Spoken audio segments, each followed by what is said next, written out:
cando vos me digades. Sí. Pois, como sempre, moi bo día a todos, a todas, e grazas por asistir a esta rolda de prensa na que, se me permitides, vou abordar un pouco os asuntos que figuran na orde do día da próxima sesión plenaria a celebrar a vindeira semana, non? O Partido Popular vai defender un total de 2 proposicións non de lei. A primeira delas é a relativa ao desenvolvemento da rede de transporte de enerxía eléctrica. A nosa preocupación debe ser que as urxencias da industria galega seguen sen ser atendidas. Recentemente, o Goberno Central someteu a trámite de audiencia e información pública a proposta de planificación da rede de transporte de enerxía eléctrica para o horizonte 2030 e o seu estudio ambiental estratégico, un estudio no que constatamos a discriminación, unha vez máis, lamento que non sexa noticia, do Goberno de Pedro Sánchez a Galicia. Foi así que a Xunta presentou alegacións ao documento reclamando máis investimento. Consideramos que un 2,8% do total previsto é claramente insuficiente. Máis información sobre a súa distribución territorial da nova potencia que vai a estar disponible para o consumo e unha resposta áxil ás necesidades dos proxectos que queren implantarse na nosa comunidade, pero que, por falta de conexión, non o poden facer. Con esta proposta que levaremos ao vindeiro pleno, sumámonos a esas reclamacións para que o desenvolvemento da rede de transporte de enerxía eléctrica sexa unha realidade con garantías. E a segunda das proposicións non de lei é sobre a variante oeste de Caldas de Reis para que o Goberno Central adapte o proxecto ás demandas da veciñanza que levamos escoitado durante longo tempo, pois co fin de reducir as afeccións que o proxecto actual ten e supón sobre os municipios fundamentalmente de Caldas de Reis e de Portas. No relativo ao apartado das preguntas ao Goberno, este grupo vai se interesar pola recuperación das antigas instalacións da ETEA en Vigo, que, como saben, a Xunta pois está a cumprir os compromisos adquiridos coa cidade tanto no investimento como na planificación, pero non acontece o mesmo co Concello de Vigo nin co Consorcio de Zona Franca, que teñen paralizada a sinatura do convenio para o desenvolvemento do PS1, que é o viario principal que vertegra todo o ámbito da ETEA, así como as conexións das redes de servicio. Esta demora está a comprometer a planificación global da ETEA e impide avanzar na recuperación para a cidadanía deste espacio tan importante para o conxunto dos vigueses.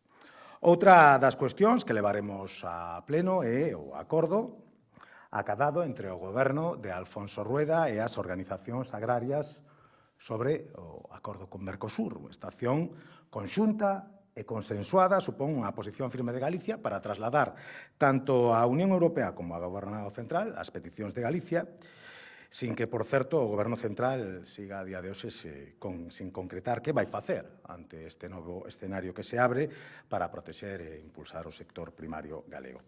Queremos garantías para o sector, queremos que se preserven en todo momento os intereses dos nosos gandeiros e dos nosos agricultores. E, por último, a última das preguntas é relativa ao programa PART-VIP da Consellería de Mar, impulsado a través do Centro de Investigacións Mariñas, que vai orientado á participación da comunidade mariscadora nas operacións de reproducción e cría de moluscos bivalvos de interés comercial. Interesámonos, pois, polas accións concretas e polo seu orzamento. Por unha banda, a Xunta potencia a actividade investigadora dos distintos centros que xestiona e, por outra banda, dá resposta á necesidade de repoboación dos bancos marisqueiros. E xa para finalizar, co repaso a esta sesión plenaria, teremos a comparecencia a petición propia da Conselleira de Política Social e Igualdade pois para valorar actividade en materia de igualdade, todo o que ten que ver coa efeméride que celebraremos estes días do 8M. E, por último, como coñecen, creo que con algún matiz erróneo, se vai producir un debate sobre a creación dunha comisión de investigación en relación ao expediente de Altri, que foi solicitada polo Bloque Nacionalista Galega e na que nos intentaremos evidenciar unha vez máis os intereses espurios que, ao noso entender, motivan tal solicitude. Antes de rematar, gustaríame facer un par de apuntes, unha sobre unha cuestión allega ao pleno, pero si de máxima actualidade. Porque onte mesmo coñecíamos a decisión da Fiscalía de interpoñer unha querela contra o alcalde de Monforte de Lemos e tamén diputado provincial, don José Tomé, por un presunto de delito de acoso sexual e de abuso no exercicio da función pública. Segundo, relata a propia Fiscalía, hai indicios fundados de criminalidade para a apertura de dilixencias de investigación. Xa pasaron máis de 2 meses desde que sabíamos dunha denuncia por presunto acoso sexual sobre o señor Tomé, quen presentou a súa renuncia como presidente da Deputación de Lugo, pero non como diputado nin como alcalde de Monforte, que, como saben, mantese no cargo, como non adscrito. Para gobernar, conta co apoio de concelleiros socialistas, e damos por sentado, por suposto, que do propio Besteiro. En este punto, e tras as últimas novas, gustaríamos saber que vai facer o PSOE e o BNG, agora que xa non poden dicir que non hai unha denuncia no ámbito xudicial. Haina. Existe. E entón nos preguntamos se van seguir normalizando esta situación e van seguir apoiando políticamente a unha persoa acusada de presunto acoso sexual. Urxe que se asuman responsabilidades, tanto de quen ostenta os cargos de alcalde e de diputado, o propio señor Tomé, para quen seguimos a exixir a dimisión inmediata, como para quen permite que o siga ostentando. E iso son PSOE e BNG, ou que é o mismo, o señor Besteiro e a señora Pontón. Oxalá fosen quen de practicar a mesma coherencia que con tanta facilidade receitan aos demais. Estamos na semana do 8M e creo que sería un excelente momento para que o fixeran e racharan así ese pacto guarro, ese pacto da vergoña, ese pacto da miseria.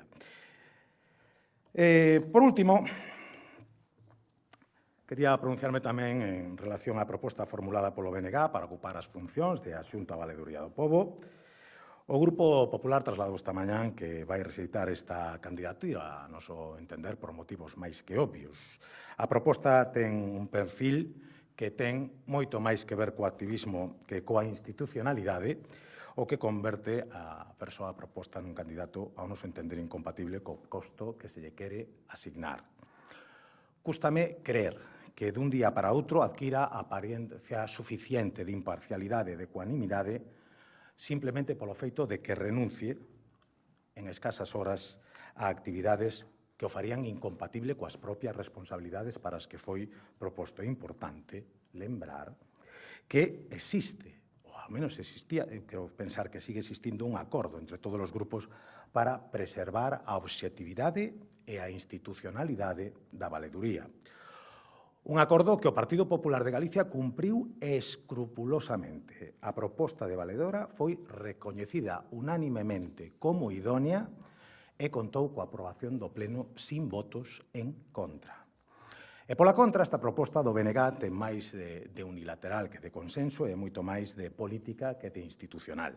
Daí que pidamos que se rexistre unha nova proposta que se axuste ás exigencias desa responsabilidade para que os cidadáns recuperen a confianza nas institucións. Sería óptimo que ningún grupo intentase colonizalas. Dende logo, o Partido Popular de Galicia non o vai facer, pero tampouco vai permitir que se faga por forzas moi notarias. Por lo tanto, nos facemos un chamado ao sentido común, á reflexión, e creemos que todavía estamos a tempo de reconducir unha situación para nós indeseada. Volvo a repetir, nós fixemos unha proposta absolutamente institucional e o que agardamos en correspondencia é unha proposta que manteña exactamente esas mesmas características, esa mesma condición. E pola miña banda, máis nada, quedo a vosa disposición por se hai algunha pregunta sobre este ou calquera outro tema que querades formular. Entón, entendo que a postura do PP con respecto á comisión de investigación vai ser un voto negativo. Bueno, saben que só respostar con aquilo de que cruzaremos esa ponte cando cheguemos a ese río. Vaime permitir que agarde. Nos, evidentemente, o que si lle podo dicir é que temos o convencemento absoluto de que a actuación da Xunta de Galicia en todo o que ven que ver a tramitación con este proxecto industrial e con calquera outro é escrupulosamente legal e transparente en todos e cada un dos termos que marca a legislación e, polo tanto, nada temos que temer ao respecto. Tal vez outros deberán de adicar algo de tempo a explicar por que hoxe demonizan un proxecto que no seu momento foi obxecto de debate nesta Cámara e por unanimidade se pedía a súa protección, a información escrupulosa e o impulso a este proxecto. E incluso reclamaban ubicacións concretas para recibilo que, curiosamente, coincidían con concellos gobernados por alcaldes do BNG. A mí me sorprende que todavía ninguén tomase un minuto para explicar esta clarísima contradicción. Quería saber que elementos concretos do perfil da proposta do BNG de Axunto non valen e por que son máis intolerables por PP que o feito de que a anterior Axunta fose diputado presidente? Pois mire, eu descoñezo cales foron as circunstancias que rodearon o nomeamento da anterior Xunta, non era eu quen as negociaba, como entenderá, pero sei o compromiso que acadei nesta renovación. E foi un compromiso de absoluta institucionalidade. Creo que nos o cumprimos. E permítame, sin entrar a detallar os elementos, porque eu ainda espero que alguén recapacite e faga innecesaria a comparecencia de alguén que sabe que non conta co apoio maioritario da Cámara, pero me parece que é público e notorio cal é a actividade relacionada, por exemplo, con asociacións das que forma parte da súa directiva, que está en conflicto directo con cuestións que son de máxima actualidade, que fixo pronunciamentos alineados cun partido político, que participou en reunións públicas con ese partido político e, polo tanto, me parece que está francamente alonxado do que debe ser un perfil institucional. Ese é o noso entender. E, polo tanto, volvo a repetir, eu pediría que houbera unha reflexión e que se lle evitase o trámite de comparecer a sabendas de que non vai a obter a declaración de idoneidade por parte de quen ostenta a maioría da Cámara.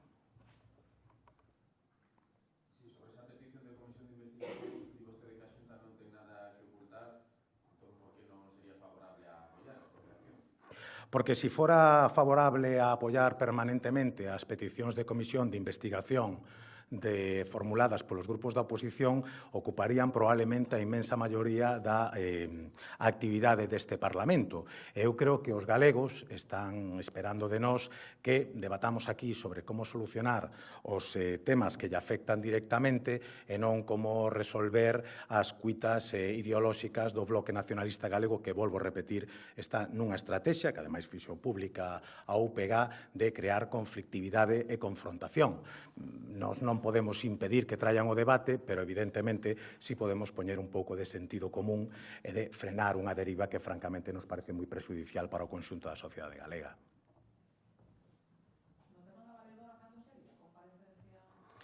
Bueno, ten que reunirse a mesa e decidir unha data.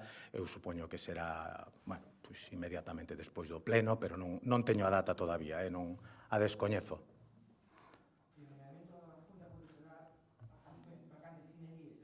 Bueno, non pode quedar, queda. Eu volvo a repetir. Eu fixe unha oferta para negociar ese nomeamento con uns plantexamentos moi claros. A oferta sigue en vigor e a manten sigue tendida. E a partir de aí, claro, a alguén lle corresponderá facer unha reflexión, porque vostedes comprenderán que cando fixemos público a nosa proposta de quen debía de ocupar a valeduría, nos aseguramos con carácter previo de ter os apoios suficientes para que iso fora así, negocialo previamente no ámbito, digamos, máis privado e reservado, e intentar non poñer no disparadeiro alguén sen garantir que vai cumplir os requisitos e que ten o apoio da Cámara que recoñece o cumprimento deses requisitos. A min o que me sorprende é que hoxe escoitei a voceira decir que esta mañán a chamei. É certo, creo que é o lóxico. O que non é razonable que en dúas ocasións se rexistre unha proposta e en ninguna das dúas se chamara a este portavoz previamente. Iso creo que non é razonable. É certo que na primeira se retira e é certo que o día seguinte tuvemos coñecemento a través dos medios de prensa que foron os que fixeron público cal era o nome rexistrado. Me parece que non é a maneira de levar unha negociación, nin na forma, nin no fondo.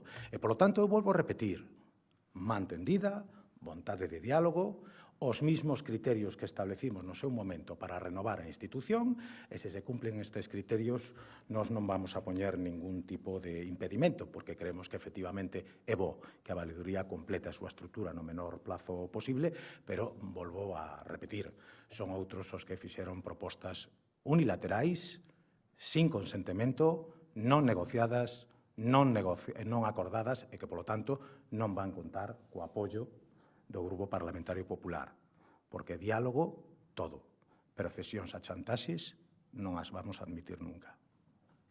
Acabamos de ver na lei da valeduría que, a diferencia da valedora, que requiere unha maioría cualificada, ao adxunto podes elixir en comisión de peticións por maioría simple. Plantéxase o PP aprobar en solitario un adxunto?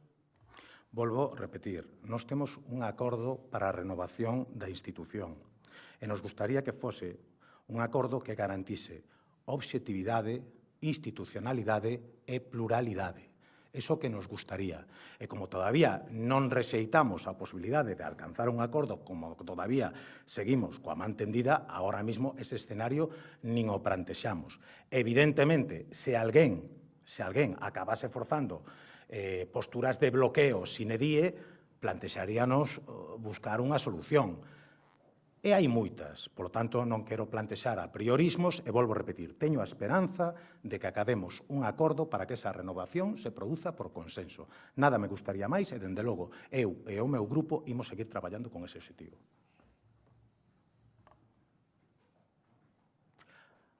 Algúna outra cuestión? Non? Pois moitísimas gracias e vémonos no pleno.